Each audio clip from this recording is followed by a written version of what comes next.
Hello and welcome to Angry Andy Reviews, and today I have another Star Wars The Black Series figure unboxing for you, and this time it is the Imperial AT-ACT driver.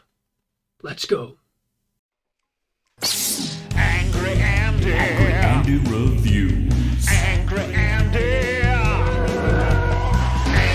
Andy. Angry Andy Reviews. Angry Andy. Angry Andy Reviews. Angry Andy. Angry Andy Reviews. Angry Andy. Angry Andy Reviews. Don't make me destroy you. Okay, and here we have the Imperial AT-ACT driver. Not to be confused with the AT-AT driver, although it is a very similar transport. So, a all-terrain armored cargo transport, I believe. But of course, we saw this particular sort of character appear in Rogue One during the Battle of Scarif. So the pilots for the big walkers in that battle were predominantly these guys. So very much a similar style to the Shore Troopers and the Shore Trooper Commander, which I did a video on a couple of weeks ago. In terms of the helmet specifically, they do have a very particular style for what we saw during the Battle of Scarif in Rogue One.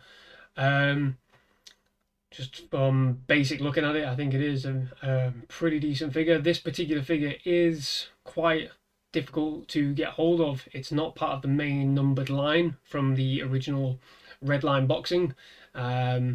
Just to show you, just there on the side, there is no numbering on the side of the box at all. It is just an unnumbered figure. So this was probably an exclusive somewhere. I'm not entirely sure where it was exclusive, but I was able to pick one of these up for a pretty decent price. So there we have it. It's just a base look at the figure. You can see on the helmet there is a lovely, I don't know if you'll be able to see, yes, an Imperial symbol there on the side of the visor, which is a nice, lovely, tiny detail, if you like. And you have some red marking there on the front. Now, like I said, this figure is very similar to the Shore Trooper and the Shore Trooper Commander, so the differences are purely in the cosmetics. On the back of the head, there is a red box there, red square rather, not a red box.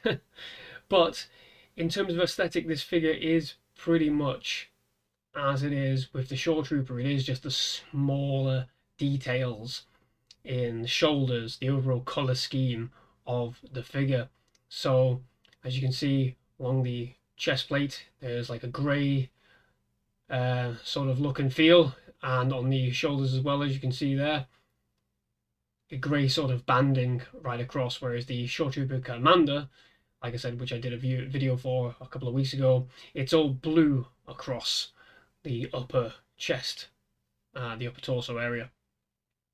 But predominantly this figure is quite simply a repaint, if you like.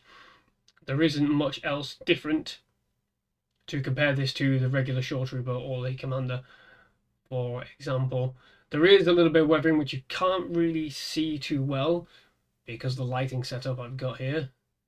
But the weathering it's very light, and that's why you predominantly can't see it. I mean, you can just see a bit there. You look, see on the side of the helmet, there's a little bit of weathering there. It is just mainly dust, to give that feel of dust and, the sands of Scarif, if you like.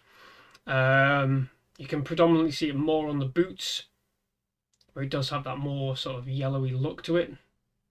Again, you can just about see there. Not terrifically, but you can just about see there. Let me just see if I can adjust some light so that we can get a decent look. It is that light that it is pretty difficult to see. I mean, it's better there. You can see some markings there, which at first I did think, because I bought this used unboxed, I did think that was probably not cosmetic. That was more like a storage issue, but no, it is purely cosmetic. The only thing that comes with this particular figure is, of course, the standard issued Stormtrooper blaster. Again, there is not really much to write home about this. It is what you usually find in the Black Series Stormtrooper setup. You can see there's a lovely bit of silvering there. And just turning it around, again, not really much to write home on. It is just as you would expect from the E11 blaster. Just bringing him back in. There we go. That is the Imperial AT ACT driver. Like I said, a very interesting figure. Good to complement sort of like army builders. I think for me personally, it is part of my going to be part of my collection of Imperial based figures. Hence the reason why I picked this one up. I think it's interesting. It's interesting artwork on the figure more than anything, I think. And for completionists, I think it is one of those figures that would definitely complement a collection. So let me know in the comments, do you have this figure? Have you been looking for one of these yourself? Are you intrigued to see if there are any more variants of the Scarab Trooper that might come to the fore eventually? Who knows? We may see them in other media. There is a lot of fan favoritism around this particular model of Stormtrooper. I'd argue more than the First Order Stormtroopers, to be fair, but that's just personal opinion. But there you have it. Thank you very much for watching. If you like this video, please do leave a like and subscribe to the channel. Thank you very much. Bye-bye.